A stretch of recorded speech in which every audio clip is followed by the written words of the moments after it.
हाय, मैं हूँ ब्लेयर और मैं आपको बताने वाली हूँ एक क्रेजी सी स्टोरी। आगे बढ़ने से पहले प्लीज लाइक और सब्सक्राइब करें MSA को। बचपन में मेरे मॉम डैड पैसे को लेकर बहुत लड़ते थे।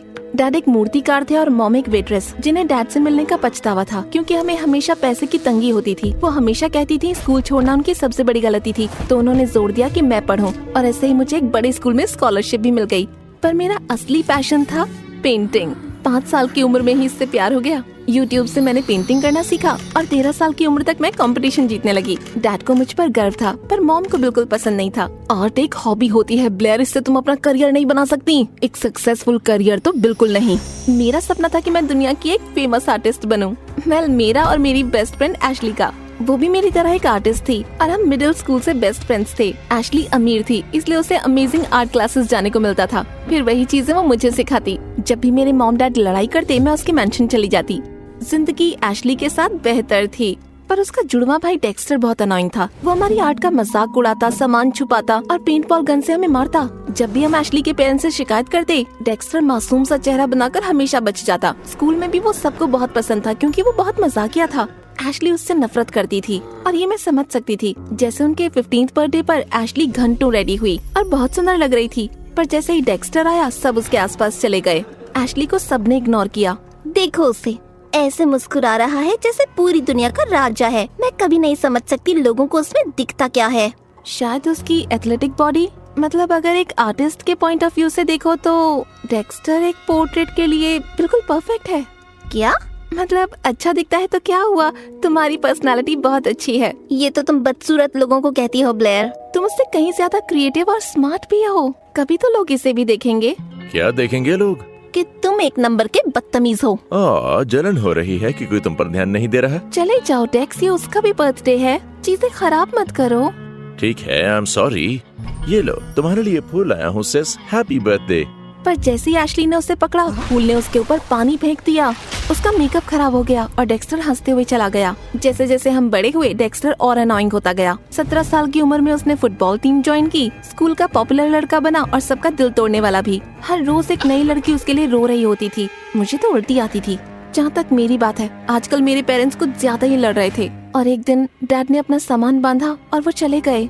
जल्दी उन्होंने डिवोर्स फाइल किया और मॉम तो एकदम पागल हो गयी। न वो नहाती, न घर से बाहर आती। एक हफ्ते बाद उन्होंने घर आकर कहा कि उन्होंने नौकरी छोड़ दी है। किराए और बाकी खर्चों के बीच पैसे खत्म होते गए। हमारे पास अब खाने के भी पैसे नहीं थे। आपके पास कैश है? जरूर, अभी निकालती हूँ पैसे उस ट्रस्ट फंड से जो तुम्हारे डैड मेरे लिए छोड़ कर गए हैं। नहीं, मेरे पास कैश नहीं है बेवकूफ। कार्ड फिर से चला कर देखो। 3 बार कोशिश कर चुका हूँ, ये नहीं चल रहा है। पैसे दो या जाओ। मॉम पागलों की तरह उस कैशियर पर चिल्लाने लगी। उसने सिक्योरिटी बुला ली। उनके आने पर मॉम ने सामान उठाया और इधर उधर भागने लगी। दुकान के गोल गोल चक्कर लगाने लगी जब तक सिक्योरिटी ने उन्हें पकड़कर बाहर नहीं निकाल दिया। मॉम तो अपना दिमाग खो चुकी थी।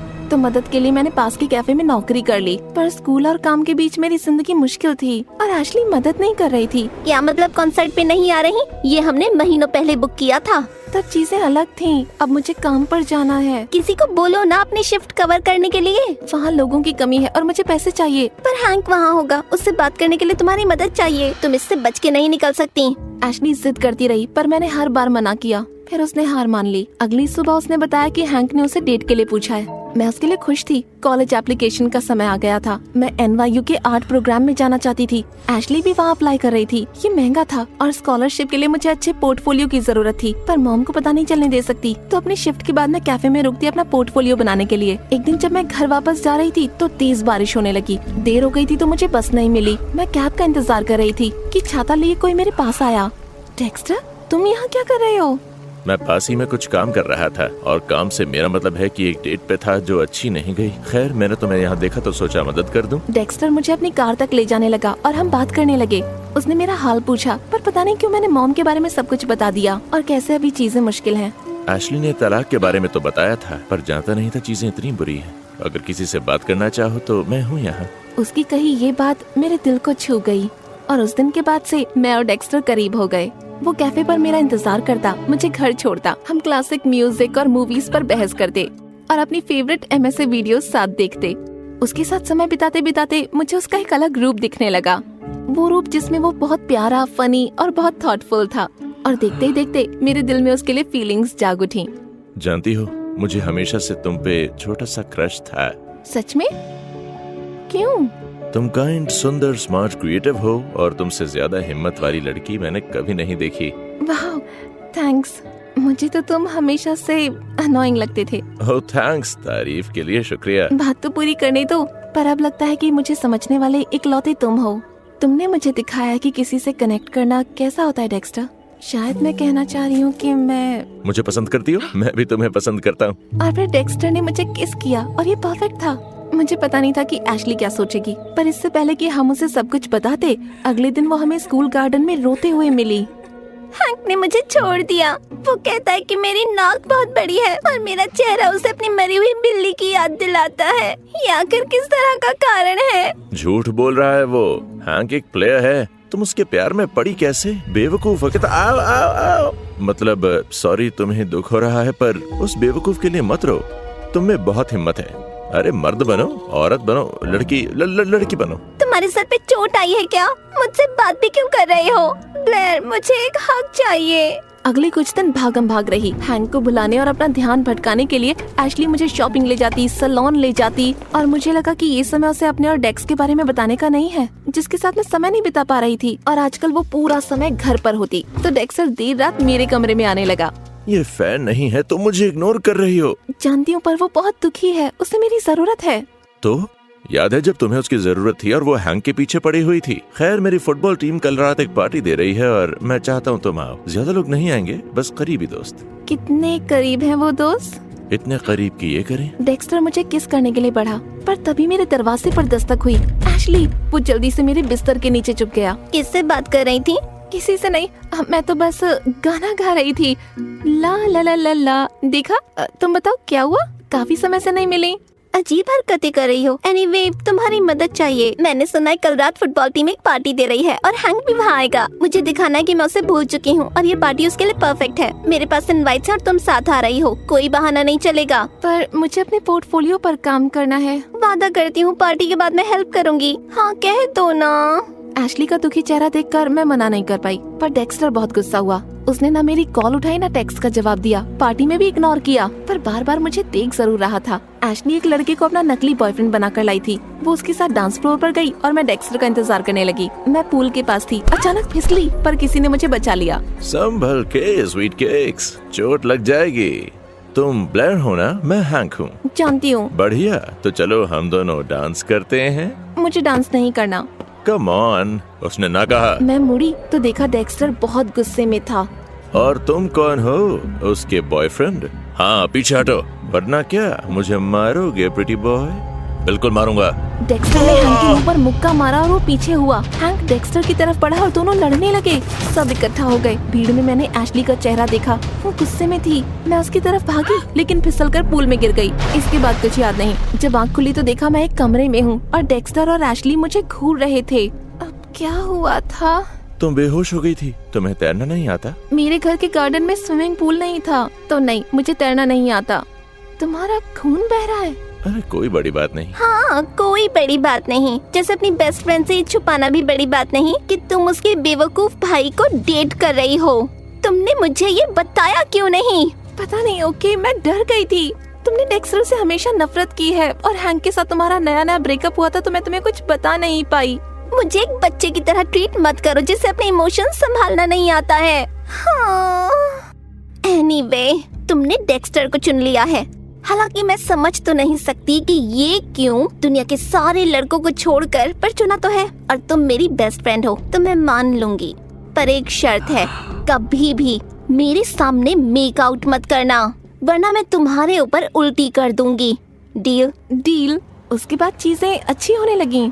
डेक्स्टर और मैं खुल के डेट कर सकते थे, जिससे मैं पॉपुलर हो गई। उसके एक फ्रेंड ने मुझे उसके डैड का पोर्ट्रेट बनाने के लिए कहा। उसे वो इतना पसंद आया कि मुझे और काम मिला। जल्दी मैंने इतना कमा लिया कि कैफे का जॉब छोड़ दिया और जिंदगी आसान होने लगी। मैंने अपना आर्ट पोर्टफोलियो भी बना लिया था। उसमें कुछ चेंजेस कर रही थी कि एक दिन मॉम अंदर आ गयी। तुम एक आर्ट कॉलेज में अप्लाई कर रही हो, तुमने मुझे बताया क्यों नहीं? आपको किसने बताया? क्या फर्क पड़ता है? क्या तुम भूल गई हो तुम्हारे डैड की वजह से हमने कितनी मुश्किलें सही हैं? और इस कॉलेज की फीस कौन भरेगा? मेरे पास तो इतने पैसे नहीं हैं। मैं स्कॉलरशिप ले लूंगी मॉम, मैंने पोर्टफोलियो बना लिया है। देखो। नहीं, आर्ट स्कूल बहुत महंगा होता है और किसी काम का नहीं। तुम कम्युनिटी कॉलेज जाओगी और मेरे पास ही रहोगी। अब ये मुझे दो। मॉम ने मुझसे पोर्टफोलियो छीना और चली गयी। मैं उनके पीछे गई पर उन्होंने दरवाजा बंद कर दिया। मेरी लाख मिन्नतों के बाद भी उन्होंने दरवाजा नहीं खोला। मॉम पूरा दिन अपने कमरे से बाहर नहीं आई क्योंकि सबमिशन में 2 ही दिन बचे थे, तो मैंने अपने सपनों को छोड़ दिया। मैं इसके बारे में एशली और डेक्स्टर को बता रही थी जब डेक्स्टर को एक आइडिया आया। डैड डीन को अच्छे से जानते हैं, क्यों ना मैं उनसे बात करके तुम्हें एक इंटरव्यू दिलवा दूं? और जिस दोस्त के डैड के लिए तुमने पेंटिंग बनाई थी उनसे मैं वो मांगूंगा तुम्हारे पोर्टफोलियो के लिए। इससे काम बनेगा? बनना चाहिए। मैं नहीं चाहता तुम अपने सपने छोड़ दो ब्लेयर। पर मॉम का क्या? उन्हें बात माननी पड़ेगी। मैं जानता हूँ तुम उन्हें प्यार करती हो, पर वो ठीक नहीं कर रहे। इस रिश्ते में वो बच्चों जैसा बर्ताव कर रहे हैं। 2 दिन बाद इंटरव्यू होने वाला था और मैंने हर पल तैयारी करी। मैं बहुत कॉन्फिडेंट फील कर रही थी, पर जब मैं इंटरव्यू के लिए जा रही थी तो एडमिशन्स ऑफिस से कॉल आया कि मेरा इंटरव्यू कैंसिल हो गया। उन्होंने कहा कि इंटरव्यू मैंने कैंसिल किया है अपनी मॉम की तबीयत खराब होने की वजह से। मॉम की मेडिकल रिपोर्ट्स भेजी थी और अपनी एप्लीकेशन वापस ली क्योंकि मुझे अब उनका ख्याल रखना था। मैंने कई बार साफ करना चाहा कि ये मैं नहीं थी, पर उन्होंने फोन काट दिया। पता नहीं मॉम को इस इंटरव्यू के बारे में कैसे पता लगा, पर मैं बहुत गुस्से में थी। मैं घर गई उनसे बात करने, पर हैरान हो गई ये देखकर कि वो बेहोश पड़ी थी। एम्बुलेंस बुलाकर मैं तुरंत उन्हें अस्पताल ले गई। रास्ते में मैंने डैड को मैसेज किया। जब हॉस्पिटल पहुंची तो डैड वहां ऑलरेडी थे। फिर उन्होंने जो मुझे बताया उससे मैं शॉक हो गई। 1 महीने पहले तुम्हारी मॉम काम पर बेहोश हो गई थी। पता चला उनको एक दिल की बीमारी है। उन्हें हार्ट ट्रांसप्लांट की जरूरत है। उनके पास पैसे नहीं है तो उन्होंने मुझसे मदद मांगी। पर आपने मुझे बताया क्यों नहीं? हम इंतजार कर रहे थे कि पैसे इकट्ठा हो जाएं, फिर तुम्हें कुछ बताएंगे। वो तुम्हें परेशान नहीं करना चाहती थी। और मैं सोच रही थी कि वो झूठ बोल रही थी जब उन्होंने वो डॉक्यूमेंट भेजे। कौन से डॉक्यूमेंट्स? मैंने उन्हें NYU और डीन के इंटरव्यू के बारे में बताया। मुझे नहीं लगता ये तुम्हारी मॉम ने किया है। वो उलझन में थी, पर तुम्हारा पोर्टफोलियो देखकर वो बहुत इम्प्रेस हो गई।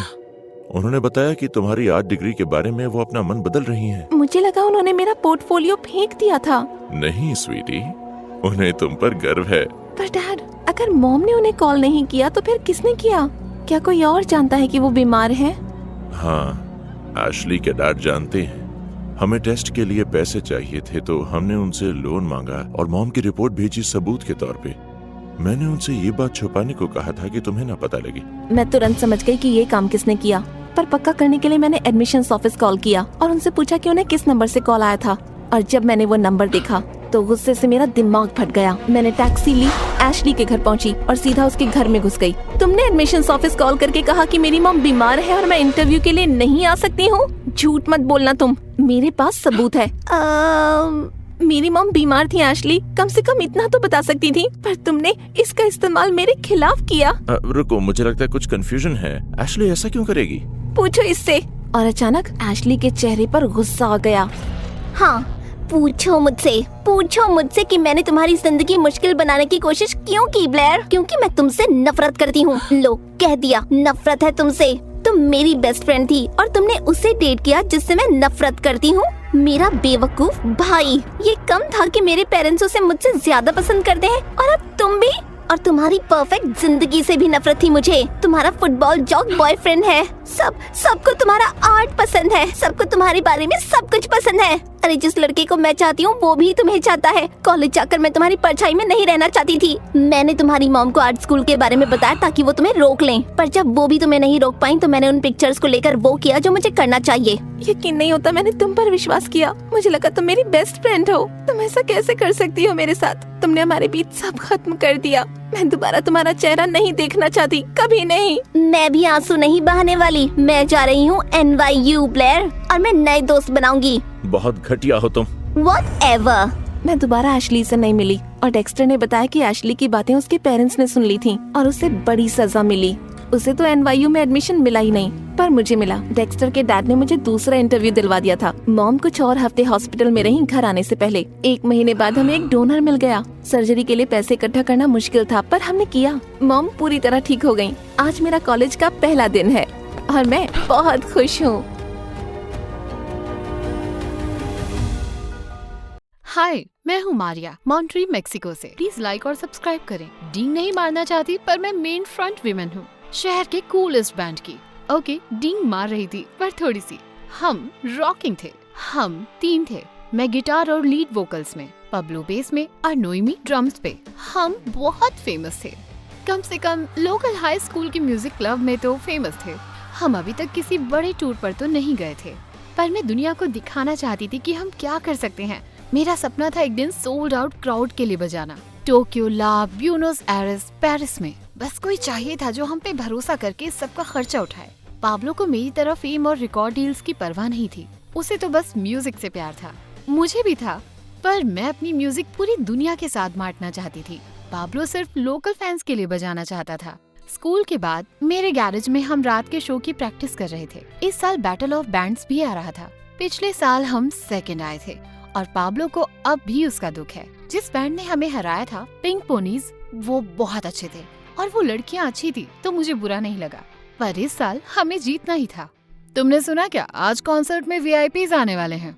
जैसे कौन? कोई भी हो, हम उनके लिए म्यूजिक थोड़ी बजाते हैं, अपने फैंस के लिए बजाते हैं। दोनों के लिए क्यों नहीं? शायद नोएवी को इसका जिक्र करने का दुख हुआ, लेकिन मुझे नहीं। उस रात मैंने अपना सबसे अच्छा आउटफिट पहना।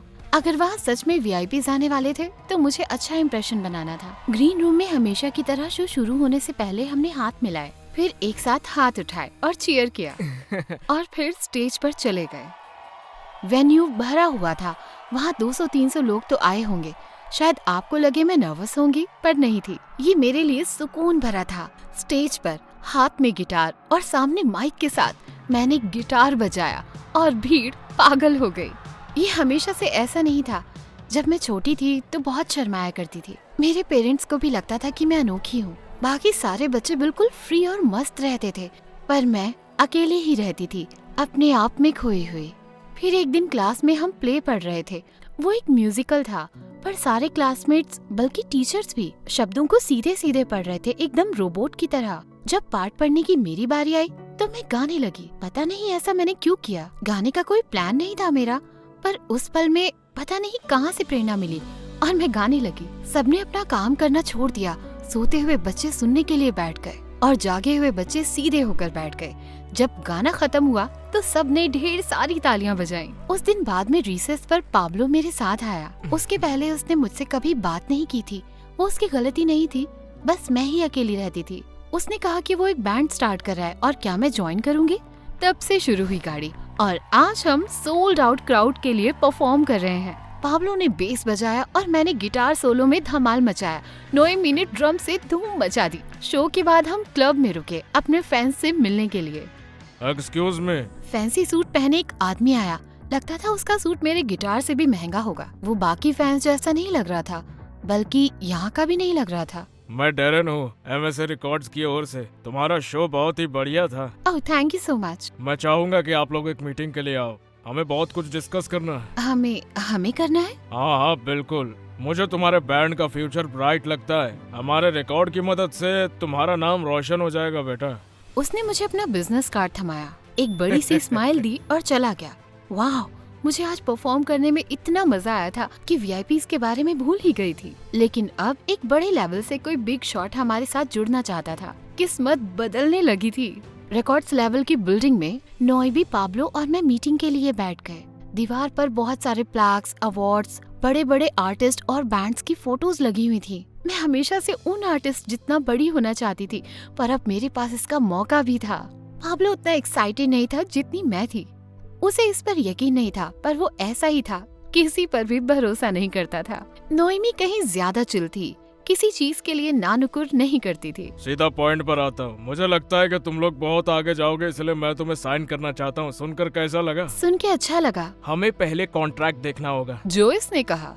बिल्कुल बेटा, मुझे लगता है ये आपको बहुत जेनरस लगेगा। Tour, sound guys, equipment, roadies, इन सब का खर्चा लेवल उठाएगा और साथ ही बहुत सारा पैसा भी मिलेगा। हम तीनों ने मिलकर कॉन्ट्रैक्ट पढ़ा। मेरी आंखें गड़ गई दो शब्दों पर, ग्लोबल टूर। रुको, ये चौथे बैंड मेंबर के बारे में क्या लिखा हुआ है? वो डील का हिस्सा है। तुम लोग अभी अच्छे हो, लेकिन एक और नए गिटार प्लेयर के साथ और भी अच्छे हो जाओगे। तुम्हारा म्यूजिक निखर जाएगा बेटा। हमें नया मेंबर चुनने मिलेगा? वो मुमकिन नहीं है। लेबल ने पहले ही मेंबर चुन लिया है और मुझे लगता है कि ये तुम्हारे बैंड के लिए एक बढ़िया एडिशन होगा। और तभी रूम में आया एक बहुत ज्यादा हैंडसम और हॉट लड़का। उसके कान छिदे थे और बालों की लट से एक आंख ढकी थी। दिल की धड़कन बढ़ गई थी मेरी। गाइस, मिलो अपने नए रिदम गिटार प्लेयर से, टॉमी। टॉमी एक किलर म्यूजिशियन है और साथ ही साथ मेरा बेटा भी है। टॉमी ने अपने हाथ जेब में डाले और हमारी तरफ सिर हिलाया। नोएमी और मैं उसे प्यार से देख रहे थे और पाब्लो गुस्से में। हाँ तो डील पक्की, हम सोचेंगे। हाँ डील पक्की। अगले दिन चारों बैंड मेंबर के साथ हमारी पहली रिहर्सल थी और टॉमी लेट था। यकीन नहीं होता, इस गधे को बैंड में आए एक दिन भी नहीं हुआ है और अभी से लेट हो गया। गिटार बजाना आता भी है इसे, इसका खुद का बैंड क्यों नहीं है? अपने पापा की बदौलत जो आया होगा। पाब्लो उसे एक मौका तो दो, अगर वो अच्छा हुआ तो। तभी टॉमी आ गया। उसने अपना गिटार भी प्लग इन कर लिया था। उसने एक शब्द भी नहीं कहा। मैं बहुत घबरा गई। क्या उसने पाब्लो की बातें सुन ली थी? मन कर रहा था पाब्लो को पीट दूं, पर शांति बनाए रखनी थी। अगर टॉमी ने अपने पापा से शिकायत करके हमारा ग्लोबल टूर कैंसिल करा दिया तो? टॉमी ने बजाना शुरू किया। वो तो अमेजिंग था। इतनी तेज उंगलियां चलते मैंने कभी नहीं देखी थी। ऐसा लग रहा था जैसे उसके गिटार से बिजली निकल रही हो। नोएमी ने भी ताल पकड़ी और ड्रम्स बजाने लगी। मैंने थोड़े कॉर्ड्स बजाए और पाब्लो ने भी इम्प्रेस होकर बेस बजाना शुरू कर दिया। अच्छा लगा तुम्हें? नोएमी और मुझे तो बहुत अच्छा लगा। अच्छा बजाया यार, हुनर तो है तुम में। सॉरी तुम्हें जज किया मैंने। रिहर्सल के बाद हम सबको बहुत अच्छा लग रहा था। अब हमारे साथ गिटार पर टॉमी है तो हम इस साल बैटल ऑफ बैंड्स जरूर जीतेंगे। नोएमी और पाब्लो के जाने के बाद टॉमी वहीं रुका। हे, मैं तुमसे बात करना चाहता था अकेले में। मेरे हाथ पाँव सूखने लगे थे। शायद वो मेरे साथ अकेले प्रैक्टिस करना चाहता था। मेरे डैड ने कहा कि बैंड को बताने से पहले मैं ये बात तुमसे करूं। मुझसे वो बात इसलिए कर रहा था क्योंकि उसके पापा ने कहा था। वो बैंड की इमेज में कुछ बदलाव करना चाहते हैं, थोड़ा सा सुधारना चाहते हैं। अगर हमें दुनिया भर में परफॉर्म करना है तो हम वही कपड़े हमेशा नहीं पहन सकते जो हम ज्योमेट्री क्लास में पहना करते हैं। मुझे नहीं लगता नोएमी और पाब्लो राजी होंगे।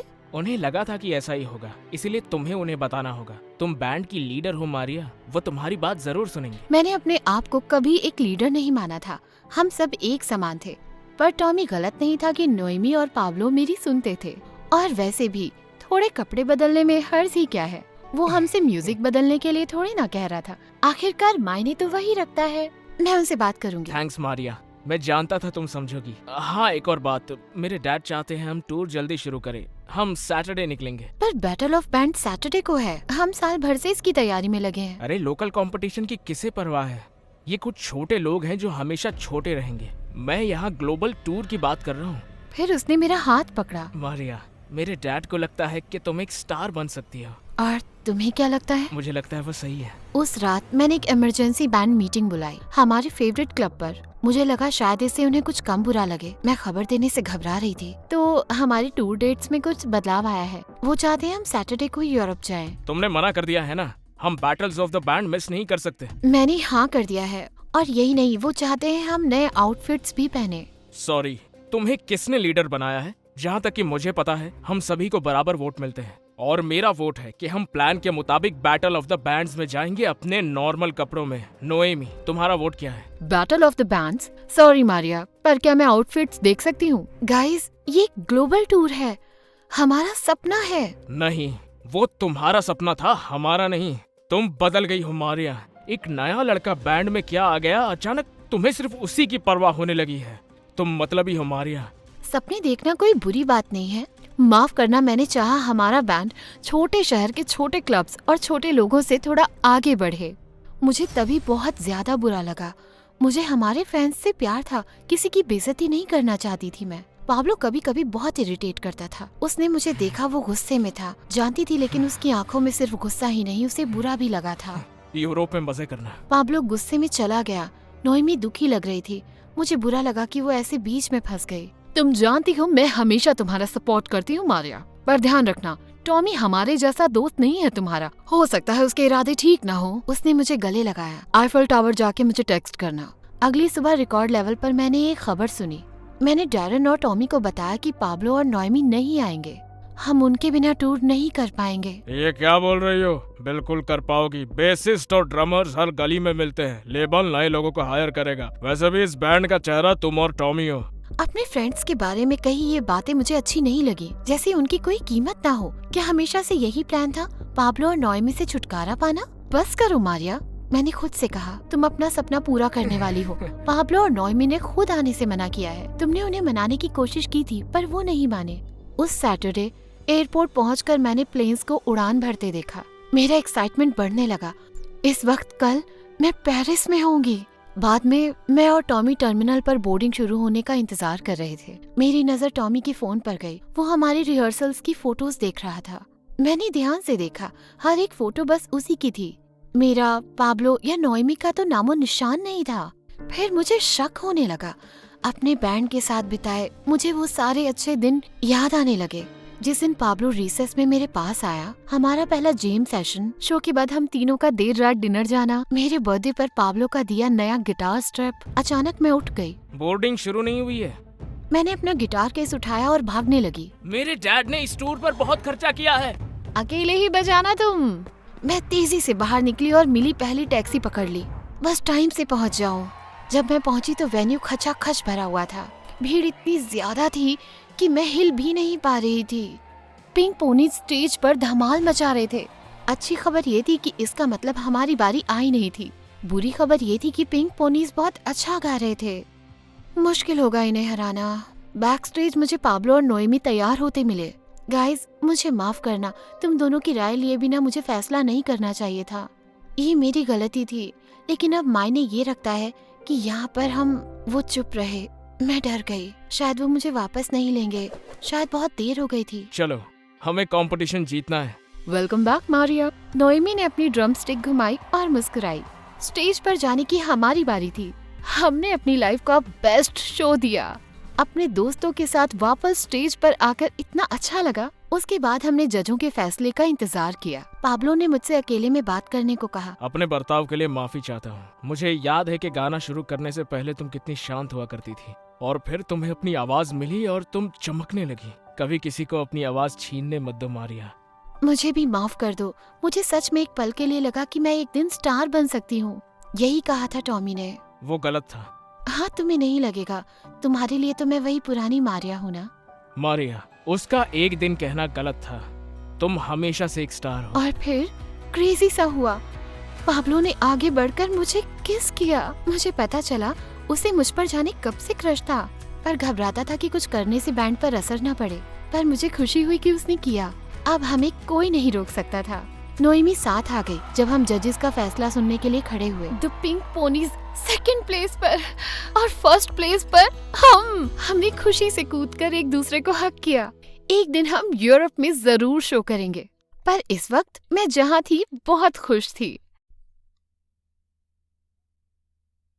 हाय गाइस, मैं हूँ लूसी और मेरी स्टोरी सुनने के लिए लाइक और सब्सक्राइब करें। बचपन से मेरी जिंदगी काफी अच्छी थी। मेरे पास सब कुछ था, बस एक बहन या भाई की कमी थी। मेरे पेरेंट्स हमेशा बिजी रहते तो मैं अकेला महसूस करती, तो मैं हर बार नए नए आइडियाज सोचती रहती। एक बार जब मैं 4 साल की थी तो मैंने अपने ड्राइवर से कहा मेरी डॉल को स्ट्रोलर में डालकर ऑफिस लाए। ओह नो, इसने बहुत ही कर दी। दादी, मेरी डॉल का डायपर बदल दो। हनी, मैं नहीं कर सकता। याद है जब आपने मेरा बम साफ किया था जंगल में पत्ते से? मेरे डैड के चेहरे का रंग उड़ गया। आप कर लोगे? मेरे डैड कितने शर्मिंदा हुए होंगे उस मीटिंग में, आप समझ सकते हो। जब 8 साल की थी तो अपने पड़ोस के बच्चों को उठा लाई और पेरेंट्स से विनती करी कि उन्हें घर रख ले, पर वो नहीं माने। तो जितनी देर तक हो सके मैंने उन्हें अपने पास रखने की कोशिश करी, लेकिन फिर मेरे बच्चों को किडनैप करना बंद करो, रखो वो प्राडा का बैग नीचे जिसमें टॉफी भरी है, चलो घर।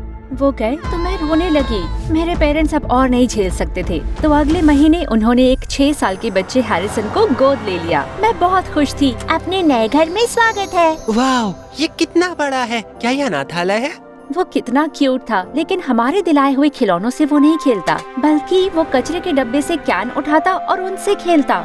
वो अपने कपड़े भी तब तक पहनता जब तक वो फट ना जाएं। मुझे उस पर बहुत तरस आया, तो उस दिन से मैंने उसका हर फैसला लेना शुरू किया। पर घर के बाहर उसकी मासूमियत देख के बच्चे उसे बुली करते। जैसे प्राइमरी स्कूल में एक बच्चा फिन उसे बहुत तंग करता। एक बार उसने हैरिसन से अपने जूते पर लगी पॉटी साफ कराई। हे छी! मैंने उस बच्चे पर ऐसा वार किया कि वो दुम दबा के भागा, पर टीचर ने मुझे उसे मारते हुए देख लिया था। लूसी गडोल राफियाली, मेरे ऑफिस में अभी। मैं बहुत मुश्किल में पड़ गई और 3 हफ्ते के लिए मुझे डिटेंशन मिली और मॉम ने मुझसे 6 हफ्ते तक घर के काम कराए, पर मुझे कोई शिकायत नहीं। फिन ने हैरिसन को फिर कभी तंग नहीं किया, पर 12 साल की उम्र में हैरिसन ने लड़कियों का ध्यान खींचने के लिए उनके लिए घोड़े खरीदे। ये तुम्हारे लिए है। इसका नाम है चेस्टनट और इसे कैरेट फ्लेवर की आइसक्रीम बहुत पसंद है। Oh my gosh, oh my gosh, oh my gosh, thank you। एक जिम्मेदार बहन के नाते मुझे उन लड़कियों के के घर जाना पड़ता और इस चीज को ठीक करना पड़ता। चेस्टनट मेरे साथ वापस आ रहा है। हे, ये स्कार्फ मलमल का है, तो मुझे वापस। हैरिसन से दूर रहना, समझी? मुझे वाकई चिंता थी कि किसी लड़की के पलक झपकाने से ही वो उनके लिए प्राडा के बैग और स्कर्ट खरीदेगा म्यू म्यू की। हाई स्कूल में बात और बढ़ गई। उसे उल्लू बनाने वाले बुलीज भी ज्यादा थे और उसका फायदा उठाने वाली लड़कियां भी। शुक्र है कि मेरे बॉयफ्रेंड जस्टिन का दिल बिल्कुल साफ था। वो हैंडसम था और सबसे अच्छा बास्केटबॉल प्लेयर। हैरिसन को बहुत मुश्किल होगी यहाँ पर। और तुम उसके पीछे एक बेसबॉल बैट लेकर घूमोगी और जो उसे तंग करेगा उसे मारोगी। काश, पर मेरे पास अपना काम भी तो है। पर शायद तुम बात कर सकते हो। नहीं, बिल्कुल नहीं। तुम नेथन को हायर कर लो, तुम्हारे पास पैसे की कमी तो है नहीं। अरे लूसी, मैं तो मजाक कर रहा था। मैं भाग गई नेथन को ढूंढने। ओह, ये है नेथन, हमारे स्कूल पेपर का एडिटर। शक्ल से भोंदू लगता है, लेकिन इसे कम मत समझना, अपने काम में बेस्ट है ये। मुझे याद है मिडिल स्कूल में कोई सारी दीवारों पर नाक लगा रहा था और पता लगा वो हमारे सबसे घटिया टीचर मिस्टर वॉबल बॉटम थे और नेथन ने उन्हें पकड़ लिया। Say cheese। तो अगर मुझे किसी ऐसी लड़की की खबर चाहिए जो हैरिसन को निशाना बना बैठी है, तो नेथन के पास जाना होगा। पर जब मैं स्कूल के न्यूज़पेपर ऑफिस गई उसे ढूंढने, तो वो मिला नहीं। उसकी जगह था एक हैंडसम ब्लॉन्ड लड़का जिसकी नाक में पियर्सिंग थी और मुझे एहसास हुआ ये नेथन था। वाओ, ये तो बिल्कुल बदल गया। प्यूबर्टी ने अच्छा कमाल किया। अरे क्वीन बी आई है, तुम यहाँ क्या कर रही हो? जो भी लड़की हैरिसन के पास जाना चाहती है तो मुझे उसके बारे में बताओ और इसके मैं तुम्हें बहुत पैसे दूंगी। मैंने पैसों से भरा एक लिफाफा टेबल पर रखा, पर नेथन हंसने लगा। खबर के बदले में खबर लगेगी। मुझे जस्टिन के बारे में बताओ। जस्टिन? क्यों? लड़के उसके जैसा बनना चाहते हैं और लड़कियां उसे चाहती हैं, तो तुम मुझे उसके लाइफस्टाइल के बारे में बताओ और मैं तुम्हारे भाई पर नजर रखूंगा।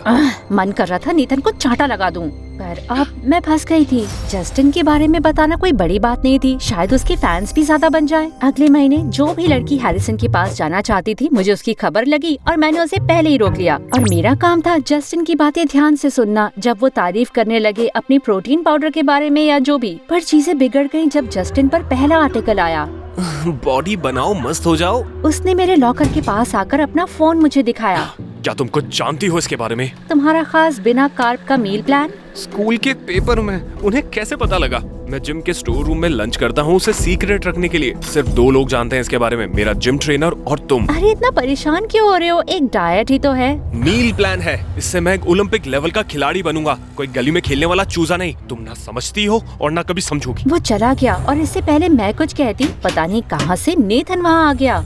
उसको छोड़ो, मेरे पास एक खबर है जिससे तुम्हारे होश उड़ जाएंगे। उसने बताया कि नेथन और एक लड़की नैटली स्कूल के बाद चुपके चुपके मिलते हैं और आज ही उसे एक आईफोन मिला है। ओके, तो बड़ी बात क्या है? नेथन ने कहा कि नैटली यहाँ स्कॉलरशिप पर आई है, तो आईफोन लेने की उसकी हैसियत नहीं है। लालची लड़की। ये एक बड़ी खबर होगी अगर हम साबित कर दें कि वो हैरिसन के साथ उसके पैसों के लिए है। वो बिल्कुल है। और क्योंकि तुम हैरिसन की बहन हो तो तुम उसके करीब जाओ ताकि मैं नैटली का पर्दाफाश कर सकूं। डील। पहला स्टेप था ये पता करना कि नैटली मेरे भाई का फायदा कैसे उठा रही है। नेथन को नैटली के लॉकर का कोड मिला तो मैं चुपके से लॉकर रूम में गई अपने फ्री पीरियड में ताकि जांच करूं। किताबें, जिम के कपड़े, स्टेशनरी, कुछ खास नहीं है। लॉकर के दरवाजे पर उसकी और हैरिसन की एक फोटो थी जिस पर बड़ा सा दिल बना हुआ था। और फिर मेरी नजर पड़ी एक फोल्डर पर जिस पर लिखा था ऑपरेशन मूला। पैम! और तभी अचानक लॉकर का दरवाजा बंद हुआ। वो नैटली थी। मिला तुम्हें कुछ काम का चोर? तुम कौन होती हो ये बोलने वाली? तुम्हारी नजर मेरे भाई के पैसों पर है। अच्छा, और क्या लिया है मैंने उससे? और फिर जब मेरी नजर उसके हाथ पर पड़ी तो मुझे दिखी एक चमचमाती हीरे की बड़ी सी अंगूठी। दूर हटो मुझसे। तो ये कहाँ से मिली? कचरे के डब्बे से। लोग फुसफुसाने लगे। मुझे लगा नैटली अब टूट जाएगी, लेकिन उसके चेहरे पर तो पहले से भी ज्यादा कॉन्फिडेंस था। हैरिसन ने दी है मुझे प्रॉमिस रिंग की तरह। उसने दी है क्योंकि अब से वो मेरा बॉयफ्रेंड बनना चाहता है। इससे पहले मैं कुछ कहती, भीड़ में से निकली 2 लड़कियां जो नैटली के लिए चीयर करने लगी। मैं नेथन के पास उसे सब बताने गई। झूठ नहीं कहूँगा, लेकिन फिर भी ये मेरे लिए बहुत ही बढ़िया है। मजाक मत करो नेथन, बताओ नैटली को एक्सपोज कैसे करें? और फिर उसने एक ड्रॉर खोला जिसमें भरे थे केबल्स, माइक्रोफोन्स और कैमरा। तुम्हें ये कहाँ से मिला? मेरे दोस्तों ने मुझे खबर के बदले में ये दिए हैं। तो ऐसे मिलती थी उसे खबर अपने गॉसिप कॉलम के लिए। अगले हफ्ते हमने नैटली का हर जगह पीछा करने की कोशिश की, पर वो हमें पास आने ही नहीं देती थी। लेकिन एक दिन हमें वो अपने दोस्तों के साथ खेल के मैदान में जाती दिखी। हम एक लॉन्ग डिस्टेंस माइक्रोफोन लाए थे जिससे नेथन ने सेटअप किया। उनको सुन सकती हूँ मैं। ये क्या है? मेरे कान के पर्दे फटे, इससे पहले मैंने हेडफोन फेंका। कोई शैतान बच्चा माइक्रोफोन में चिल्ला रहा था। भागो यहाँ से, ये कोई खेलने की चीज नहीं है। मुझे तुरंत अपनी गलती का एहसास हुआ। वो लड़का चीख चीख के रोने लगा। आवाज सुनकर नाटली और उसके दोस्त पलटे और सीधा हमारी तरफ आने लगे। ओह गॉड, अब क्या करें? वो हमारे पास आते रहे तो मैंने नेथन को खींच के उसे किस किया। उसे पता नहीं चलना चाहिए ना मैं उसका पीछा कर रही हूँ। आओ कमरे में जाओ। घबराकर मैंने नेथन को पीछे किया और फिर नाटली और उसके दोस्त मुड़े और वहाँ से चले गए। वाओ, ये तो बढ़िया था।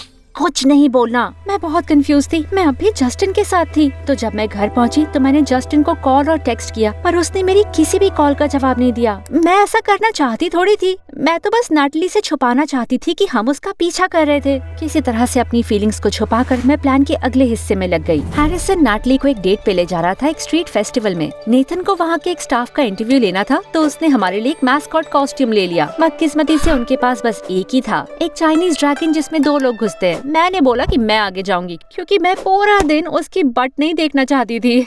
2 घंटे तक हम उनका पीछा करते रहे और उसने सिर्फ एक कॉटन कैंडी और हॉट डॉग खरीदा। ये बकवास है यार, वो इतने सारे लोगों के सामने थोड़ी ना उसका फायदा उठाने वाली है। चलो भी 1 घंटा और वो टूटने ही वाली है। देखो वो फायर ब्रीदर स्टेज के पीछे जा रहे हैं। हम चुपके से स्टेज की साइड में गए और मैं झांकने लगी अपना बड़ा सा ड्रैगन का सर लेके। ओह गॉड नहीं, क्या हो रहा है? शायद वो लोग वेल वो डेट कर रहे हैं। मैं नहीं देख सकती। देखना पड़ेगा। वो उसे किस करके उससे कुछ खरीदने को कहेगी, मुझे यकीन है। मैंने फिर से देखा पर हैरिसन और नाटली बस एक दूसरे को प्यार से देख रहे थे। मुझे लगा मैं उल्टी कर दूंगी। हैरिसन ने अपना हाथ नाटली की कमर में रखा और उसे पास खींचा। ये बहुत ज्यादा हो गया। मैं अचानक से कूदी तो नेथन के ऊपर गिर गई। देखकर और फिर हम फायर ब्रीदर के पोल से टकरा गए और उसका बैकड्रॉप गिर गया। फिर पूरा स्टेज भी गिरने लगा उसी वक्त जब उसने मुंह से आग निकाली। उठो, हमें यहाँ से भागना होगा। मैंने कॉस्ट्यूम हटाया और पता लगा चीजें उतनी बुरी भी नहीं थी। स्टेज पर छोटी सी आग लगी थी जिसे फायर एक्सटिंग्विशर से बुझा भी दिया गया। घबराने वाले बस हम लोग थे और सब ने नोटिस किया। लूसी, तुम यहाँ क्या कर रही हो? देखा, मैंने कहा था ना, हर जगह मेरा पीछा कर रहे हैं ये दोनों।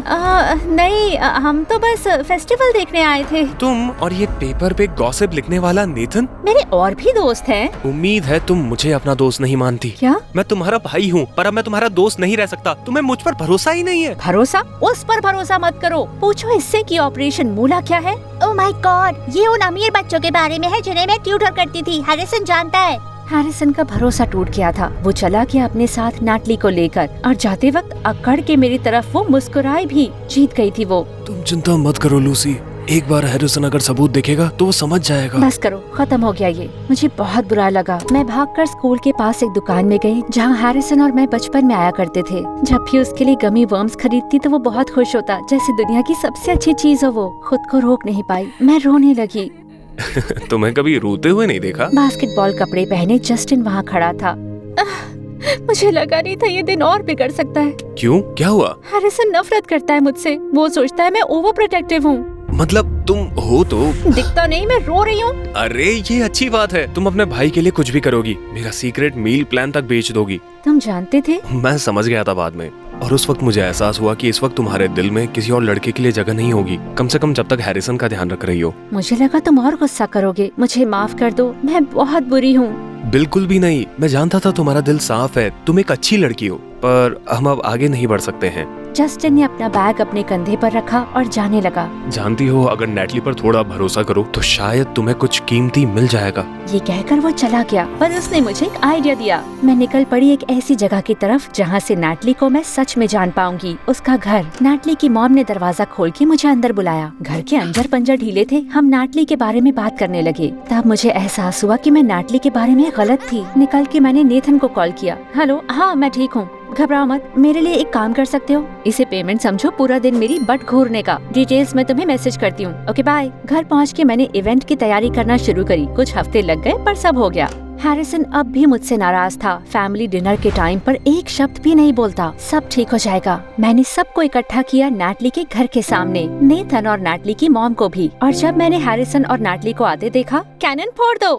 हवा में कन्फेटी फैल गई और सारे के सारे लोग चीयर करने लगे उन दोनों के लिए। ये सब क्या है? पिछले हफ्ते जब मैं आई तो तुम्हारी मॉम ने मुझे सब बताया कि कैसे तुम्हारे डैड तुम्हें छोड़कर चले गए, तुम्हारा सब कुछ ले गए और तुम्हें इस जगह छोड़ दिया। बुरा मत मानना, पर ये घर फेविकॉल से जुड़ा है। तो मैं तुम्हारे लिए कुछ करना चाहती थी, तो मैंने एक फंड रेजर किया। तुम्हारी माँ की परमिशन से मैं समझी नहीं। ये हमारे लिए नया घर ले रहे हैं। नैटली का मुंह खुला रह गया। पहली बार मैं उसे देख रही थी उसके चेहरे पर अकड़ वाली स्माइल के बिना। कौन है ये लोग? नैटली की हालत के बारे में मैंने अपने नेटवर्क के लोगों को बताया। लोगों ने अपनी खुशी से मदद करी है। मुझे किसी को ब्लैकमेल भी नहीं करना पड़ा। मैंने नेथन को कोहनी मारी, ये समय नहीं है। तो नैटली, मैं माफी मांगना। नैटली की आंखें भर आई। वो भागकर अपने घर के पीछे गई। हैरिसन भी उसके पीछे गया। मैं जानना चाहती थी कि सब ठीक है या नहीं। मैंने देखा वो एक पुराने से झूले पर बैठे हैं। हैरिसन नैटली को शांत कर रहा था। हे, अगर तुम्हें बुरा लगा हो तो मैं माफी चाहती हूँ। नहीं, बिल्कुल नहीं। मैं तुम्हारी बहुत शुक्रगुजार हूँ, पर मैं ये डिजर्व नहीं करती। सच ये है कि जब मैं हैरिसन से मिली, मैं जानती थी वो अमीर है, बहुत अमीर, और मुझे लगा कि तुम्हारे करीब जाकर मुझे वो चीजें मिल सकती हैं जो मेरी मॉम नहीं ले सकती, जैसे वो फोन और अंगूठी। नहीं, वो हैरिसन लेकर आया, पर मैं उसे पहनकर अमीर महसूस करना चाहती थी। कोई मेरा मजाक न उड़ाए क्योंकि मेरे पास बाकियों की तरह पैसा नहीं। एक्चुअली इसी चीज पर हैरिसन और मेरी बनी। उसे लोग तंग करते थे बहुत अमीर होने के लिए और मुझे गरीब होने के लिए। मुझे लगा हमारा रिश्ता गहरा है। गहरा है। जब मैंने देखा तुम कितने अच्छे हो, मुझे गिल्टी फील हुआ। मैं सोच भी नहीं सकती थी तुमसे पैसे या गिफ्ट्स मांगने के बारे में। मैं बस तुम्हें चाहती थी, तुम्हारी मासूम आँखें और प्यारी स्माइल को।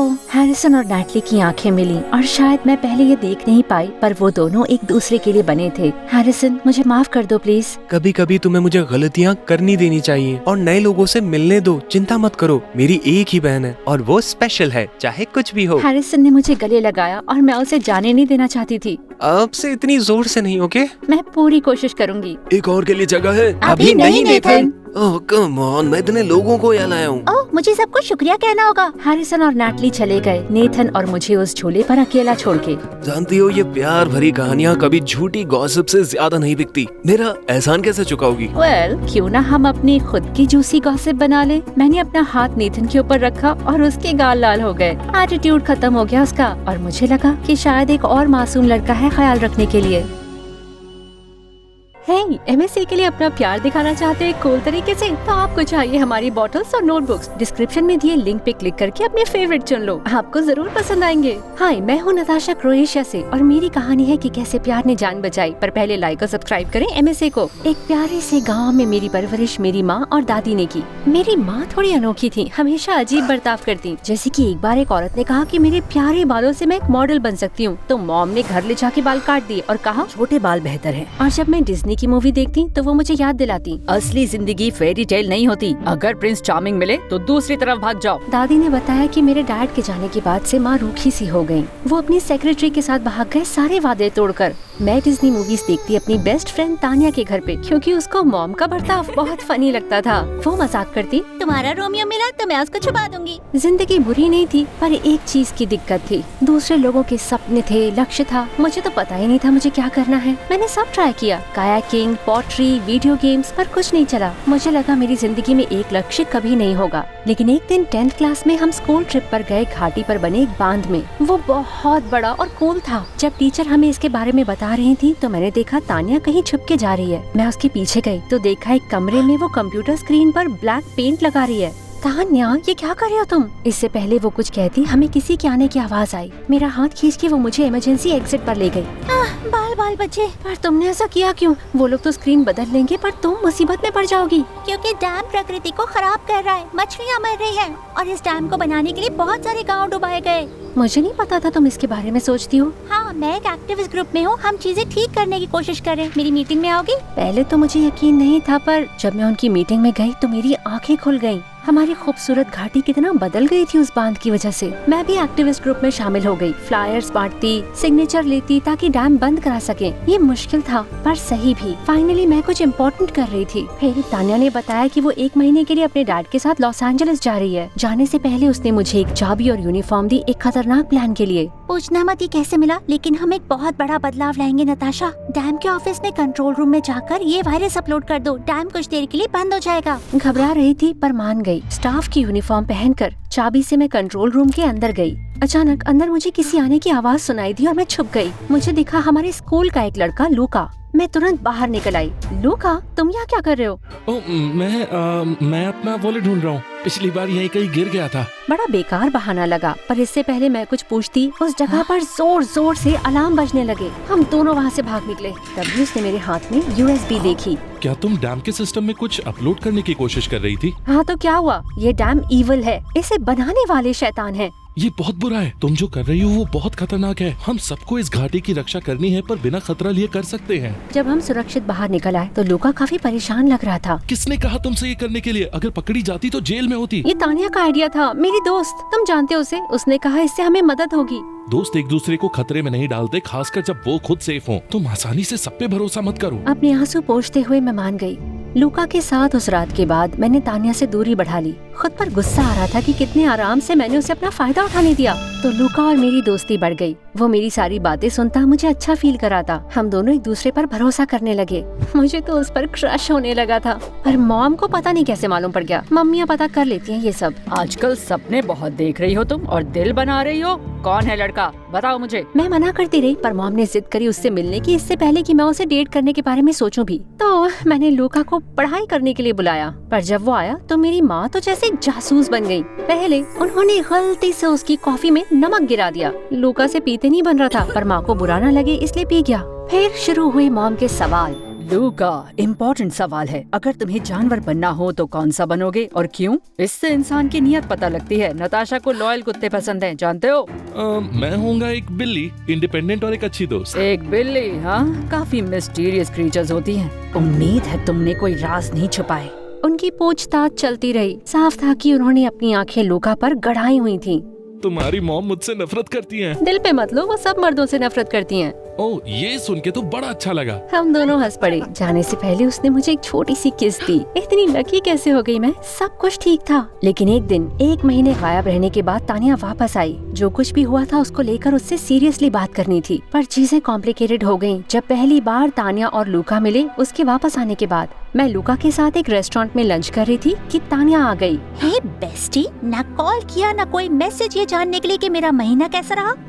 हाँ, मैं ऐसे दोस्त को क्यों फोन करूं जो मेरा फायदा उठाती है मेरा इस्तेमाल करके। ये क्या बात कर रही हो? और ये लड़का कौन है तुम्हारे साथ? रुको, क्या ये लूका है? हाय तानिया। तुम दोनों एक दूसरे को जानते हो? नताशा, यकीन नहीं होता तुम दुश्मन को डेट कर रही हो। लूका डैम के ओनर का बेटा है और शायद होने वाला वारिस भी।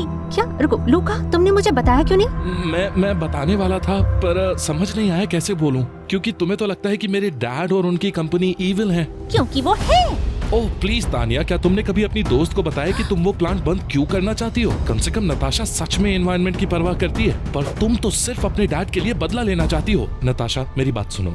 अपना बिजनेस शुरू करने से पहले तानिया के डैड मेरे डैड के कंपेटिटर थे। सालों पहले उन्होंने ये प्रोजेक्ट खो दिया और तब से उसके परिवार ने हर कोशिश करी है हमें बर्बाद करने की। ये एक्टिविस्ट ग्रुप उनकी नई स्कीम है। जानते हो क्या? हाँ, दुश्मनी से बात शुरू हुई, लेकिन अब मैं वाकई परवाह करती हूँ। और क्या तुम नताशा को बताने नहीं वाले कि तुम एक नया डैम बना रहे हो और इसके लिए तुम उसे और इस घाटी के सभी लोगों को बेघर करोगे? नहीं, अभी कुछ फाइनल नहीं है। वाह, क्या बात है। एक दोस्त मुझसे चालाकी करती है और दूसरा मुझसे झूठ बोलता है। यकीन नहीं होता है तुम दोनों पर। दूर रहो मुझसे। नहीं, रुको।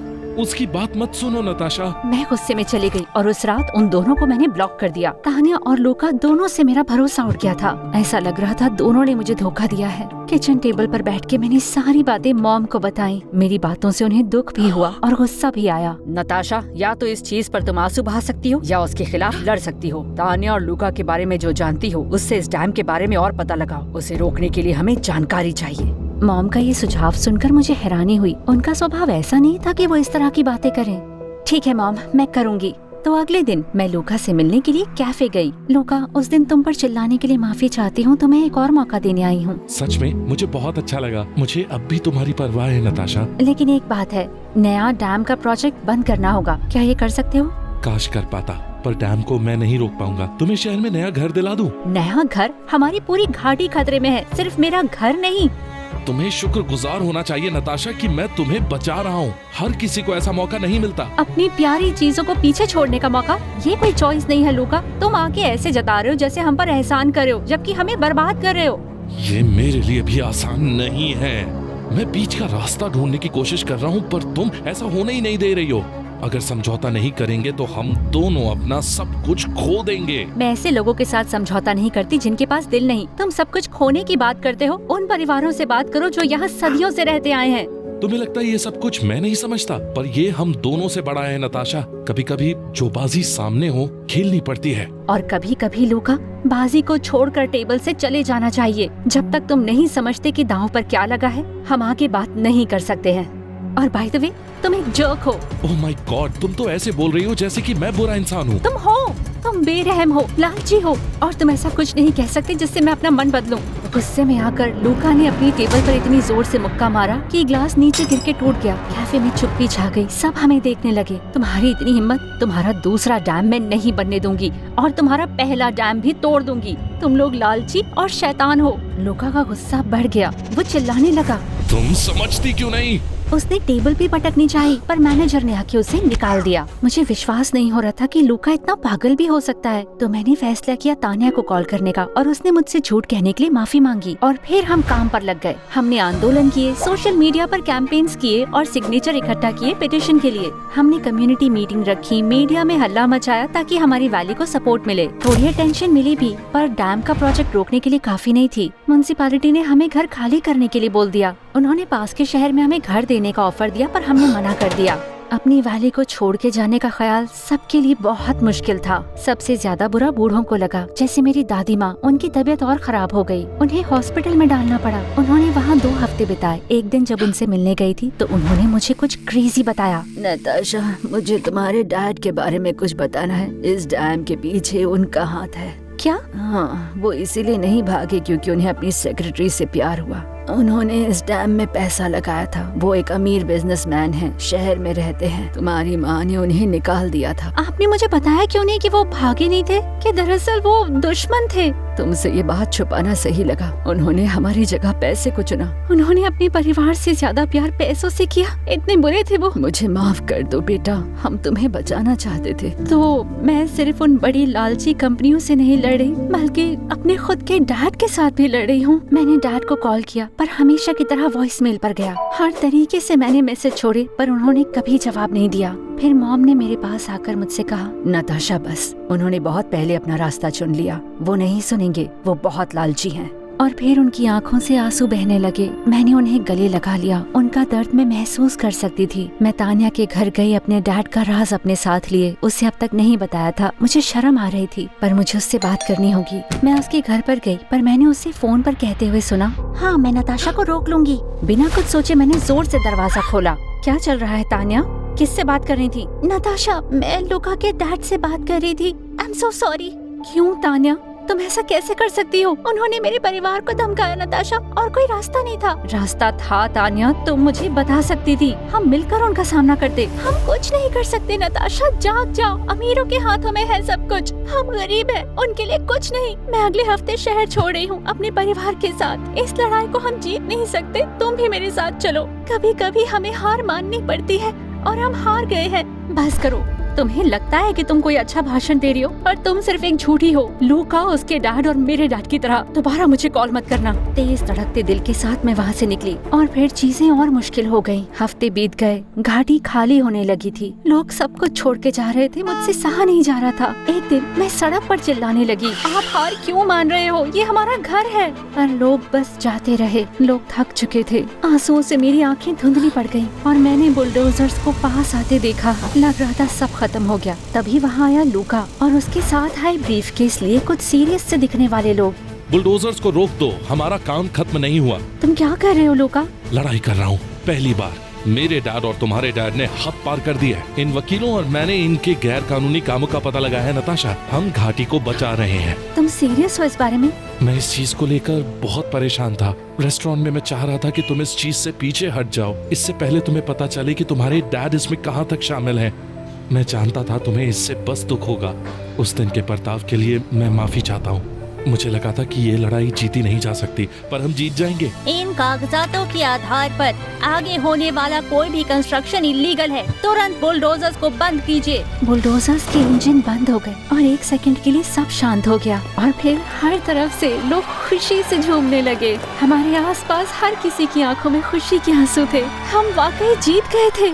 हमारा घर बच गया था। मैंने भाग के लूका को इतनी तेज गले लगाया कि गिरते गिरते बचे। तान्या पर अपने गुस्से को भी मैं भूल गई। वो मेरी दोस्त थी और मैं जानती थी कि वो इस मुश्किल में फंस गई थी। और मेरे डैड, ना मैं उनसे मिली ना मिलना चाहती हूँ। बस उम्मीद थी कि एक दिन उन्हें अपने किए की सजा जरूर मिलेगी।